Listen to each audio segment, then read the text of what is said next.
నమస్తే అన్న అందరికీ నమస్కారం. కువైట్ లో కిడ్నీ వ్యాధుల సంఖ్య రోజు రోజుకు పెరుగుతూ ఉన్నాయి. కిడ్నీ వ్యాధుల బారిన పడే వారి సంఖ్య రోజు రోజుకు పెరుగుతూ ఉంది. వివరాల్లోకి వెళితే కువైట్ నెఫ్రాలజీ అసోసియేషన్ ప్రెసిడెంట్ మరియు కువైట్ అమీరీ హాస్పిటల్లోని kidney unit head doctor Anas Al Yousef గారు కిడ్నీ ఆరోగ్యాన్ని కాపాడుకోవడానికి క్రమం తప్పకుండా వైద్య పరీక్షలు చేయించుకోవాలని చెప్పి ఆయన సూచిస్తూ ఉన్నారు. అలాగే ఆయన మాట్లాడుతూ ముఖ్యంగా షుగర్ వ్యాధి, బీపీ, ఉబకాయం మరియు అలాగే తరచుగా చాలా మంది మనం చూసుకుంటే పెయిన్ కిల్లర్స్ అయితే వాడుతూ ఉంటారు.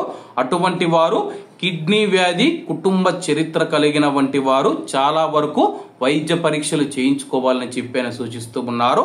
ఇటీవల ప్రపంచ కిడ్నీ దినోత్సవాన్ని పురస్కరించుకొని కిడ్నీ వ్యాధి మరియు రంజాన్ ఉపవాసం సందర్భంగా ఆయన ప్రజలతో మాట్లాడడం జరిగింది.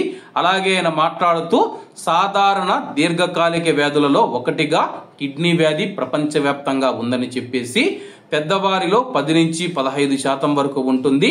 మూత్రపిండ వ్యాధి దాని ప్రారంభ దశలో తరచుగా నిశ్శబ్దంగా ఉంటుందని ఆయన చెప్పడం జరిగింది.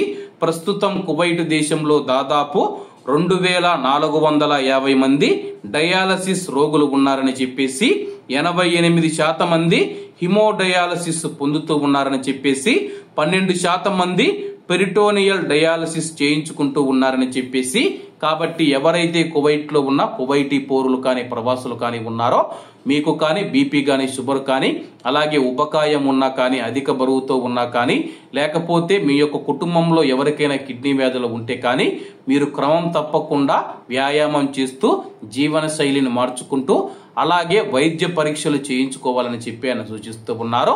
కాబట్టి అందరూ బాగుండాలి, అందులో మనం ఉండాలి. అందరికీ నమస్తే అన్న, జై హింద్.